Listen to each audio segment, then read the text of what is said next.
ન હોય, બધા પૈસાદારી ન હોય, બધા આવડતવાળા ન હોય, અને જરૂર બધાયની છે. અને જ્યારે બધાય બાપુ એકમેક થઈને બાપુ જ્યારે આનંદ કરતા હોય ને ત્યારે બાપુ માં ભગવતીને આવવું પડે ને ભોળિયા નાથને આવવું પડે. તમારું અને મારું કાર્ય કોઈ દી બાપુ સફળ ન થાય એવું કોઈ દી જિંદગીમાં ન વિચારું, પણ મેં કર્યું છે એવું જ્યારે તમારામાં જાય ને જાગે ને તેથી સમજી લેજો કે એ કામનું કાંઈ નક્કી નહીં, સારું થાય કે બગડે એ મારો નાથ કરે એ થાય. હું જ્યાં સુધી નથી ત્યાં સુધી હું હોય ત્યાં હરી ન હોય, એક લખી લેજો. કહેવાનો મારો મિનિંગ શું છે કે મેં કીધું એમ ખટારાના ડ્રાઈવર બાપુ આ સુધી હોય, ખટારાના ડ્રાઈવર એટલે 19મી કોમ કહેવાય ને. મને કોઈ પાણી ભાઈ 8 કિલોમીટર થી આવ્યો છું. અને બીજી વાત તો એ કે આ ધરણીધર દાદાની બાપુ કૃપા એવડી મોટી કે હું એવડો મોટો કઈ કલાકાર છું નહીં, પણ તે પહેલા મારે ફોન થયો હતો પણ હું નહોતો આવી ગયો, કારણ કે મારે બાપુ તારીખ ભગવાનની દયાથી એટલી બધી હોય, મહિનો 1.5 મહિને તો મારે તારીખ બુક હોય જ. હું અભિમાન નથી કરતો પણ કુદરતને કરું. કાલ મને સાંજે ફોન આવ્યો ને, હું બેઠો તો મારા ઘરે, સાંજે ફોન આવ્યો ને કે બાપુ કાલ પ્રોગ્રામ કરો છે. કાલ થઈ જાય, કાલ ખાલી છે. અને ખરેખર આજની તારીખ એક જ ખાલી છે.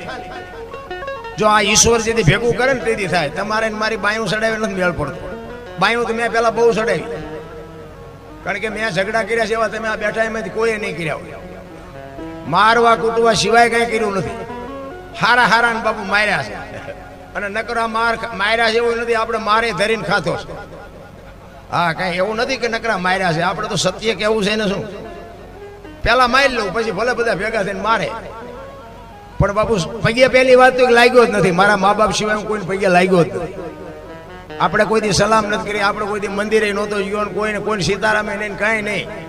કોઈ દી મંદિરે પગે લાગવાનું નહીં, કાંઈ આવતું નથી. મને મારા મા બાપે દુનિયા દેખાડી છે એને પગે લાગવાનું.